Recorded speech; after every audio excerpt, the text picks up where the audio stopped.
What's up, gamers? This is Kaizoku with Kaizoku Gaming, and today I'd like to talk about playing main tank in the new Overwatch patch with all the shield nerfs, and how this is going to cause us to play the role a little bit differently nowadays with the patch drop.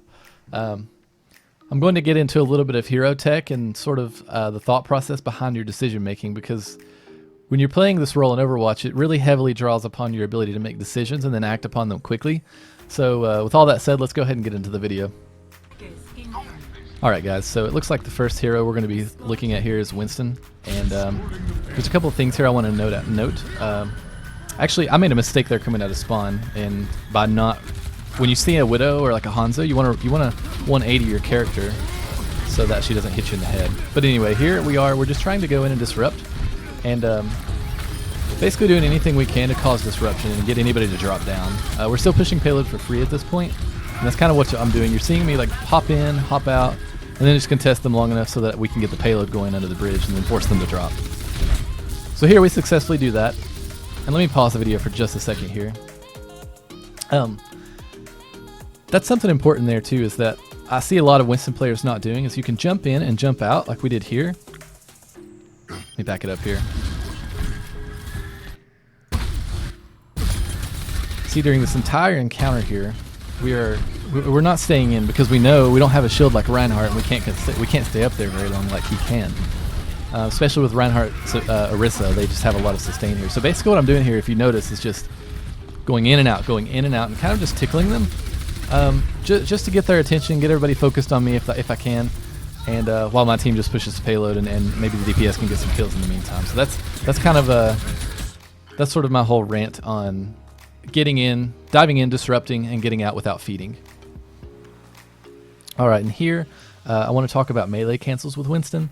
This is something that a lot of people do, and I mean, it is common knowledge, but I still think it's really important to get that in your muscle memory of doing it on every time that you land, because I think the melee in Overwatch is 30 damage, so if you use your jump pack and you land and you don't, that's just, a lot of times you'd be surprised on how many kills you could get with that, or if not kills, at least do enough damage to them so that your team can finish them off for you.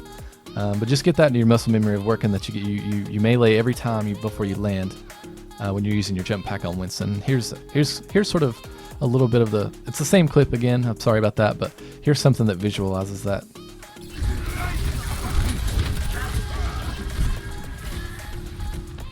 As you see here, we're kind of the concept talking about before, just kind of getting in, getting out. But you see, every time we land, we're doing that melee cancellation. You can barely see it before I'm able to cancel it.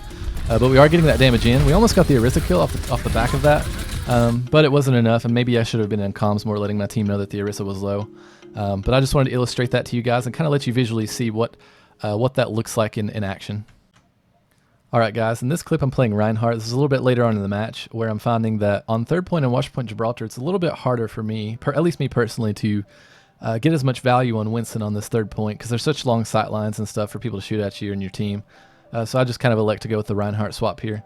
Again, if your team's popping off and you're kind of making it work, then you can stay on Winston the whole map, I think, because you got the bridge for high ground and some things to maneuver. But in any case, this is about Reinhardt, and the tip here, sort of the advice, I just wanted you guys to, I wanted to illustrate to you guys about how you can manage your shield by still covering long distances, and sort of how to maneuver when you're playing main tank using walls as cover and things like that. So let's go ahead and play this.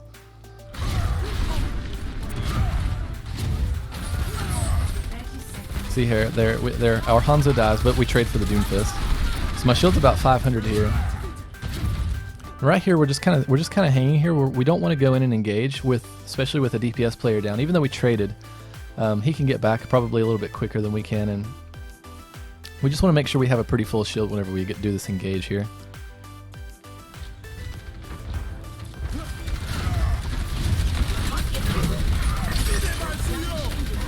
Alright, so we're moving up here. The Baptiste kind of makes a mistake here. He places his immortality field pretty close to our team. If you guys ever see this happen, you can just kind of walk past it to go to the side of it, and their team can't get value from it. So that was a mistake by him. And of course, you'll see me just kind of move in, and our Zarya recognizes this too, so she grabs, and we just go in and swing.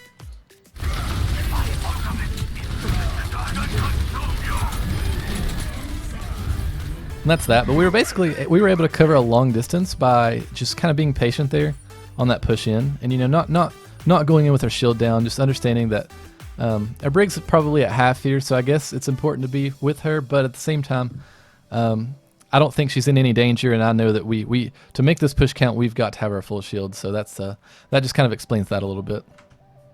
Okay, and here, this is later on in the match. This is when we're about to cap the second point on watch point, and I want to talk about using your ult on Winston, because a lot of people kind of get this wrong, where they think they have to go in and just kind of hit everybody with their ult, and you're by doing that, you're kind of dispersing the damage that you can get across the whole team.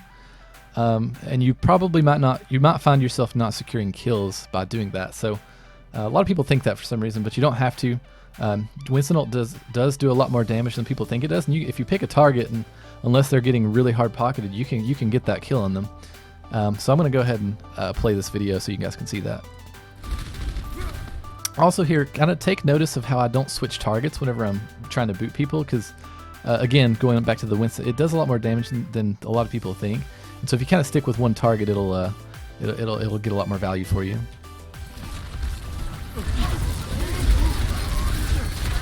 Again, here we're just getting some good cleave damage. Ryan charges, so we back out.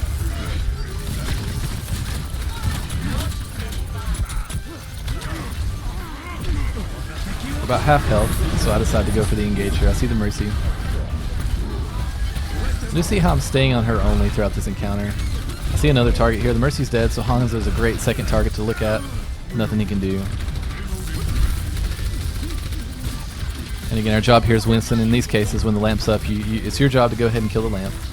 Okay, and I forgot to mention one thing that I really wanted to put in this video, is that whenever I switch to the Hanzo, I want you guys to take notice of how whenever you're jumping as Winston, you can do what's called a short jump.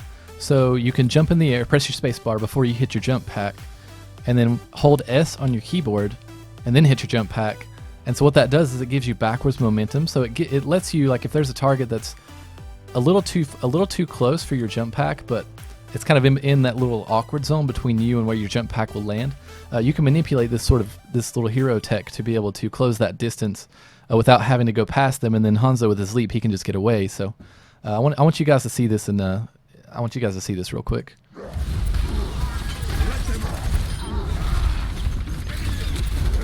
Alright, you see how I jumped in the air before we landed on this Hanzo. So right here, you'll see me press my space bar, because I know that if I were to use my jump pack, it's going to send me probably a little bit farther past him. And so right here, we jump in the air, and then we land on him. So that's a good example of doing that, and just kind of being aware that you can manipulate your jump pack in that way. Okay, and here on our defense, we've elected to play the Orisa Hog against their team. Orisa's in a better position right now, and I want to talk about. So one thing here, I made a mistake that I think I was used to the old Orisa playstyle, but in either case, it's never too bad to play safe too, just to be safe. But she is a little bit more brawly now with her increased armor and the fortify reduction, even if her shield is a little bit lower, from down to 600 from 900 health. But here I want to talk about why we rotated early and sort of the thought process behind that.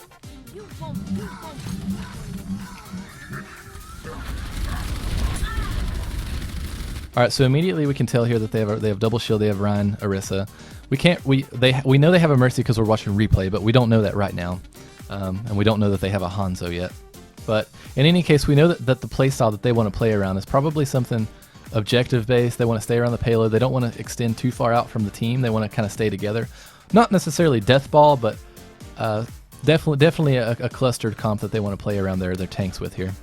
And so we recognize this, and the point of this is that we want to kind of give them space early, because if we don't, then I think they'll just overrun us. If you notice here, let me let the video play out a little bit here.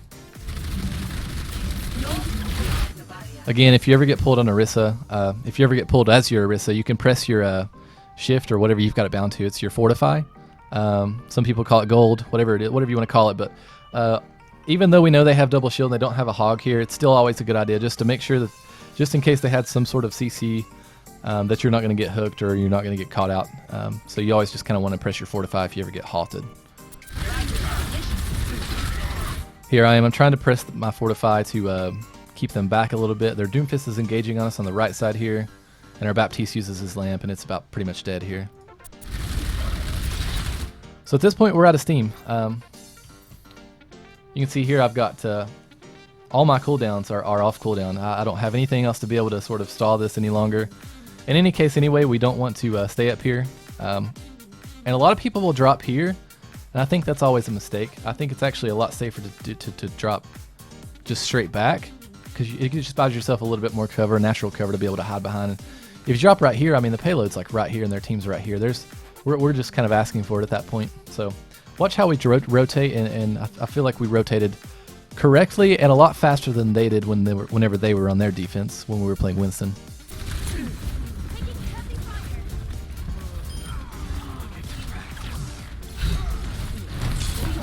See here, we're just kind of dropping back. This is where I talked about whenever I made a mistake right here. I was kind of playing Orisa like old Orisa, where you kind of, whenever you drop on Watchpoint Gibraltar on defense or Paris or anything, usually the way you play or used to be, would be that you drop and then you'd kind of find a good safe spot pretty far back from the objective or far from their team, and then kind of let your team do the rest. But here I do make a mistake, and I'm still playing that old playstyle. My team's still not dropped with me yet, but I know that they're coming because I can see both their outlines up here, and I called for it in comms. But in any case, might have not been a bad idea maybe to play a little bit farther up. But the reason I put the shield back here is because this is something that I used to make a mistake on whenever I was learning Orisa, is that the incline, this gradient incline here on Watchpoint Gibraltar, when this payload's going up the hill, if you put your shield at the top of the hill, you get most value out of it, because their enemy snipers and their enemy team can't really see over it. But I used to make the mistake of putting it down here as soon as I would drop, and then of course it only comes up to about here on the map, and their snipers can still get your team. So that's just a thing that if you're ever playing, it's just always try to put it at the top of the inclines, because if you put it at the bottom, the enemy team can just kind of see over it.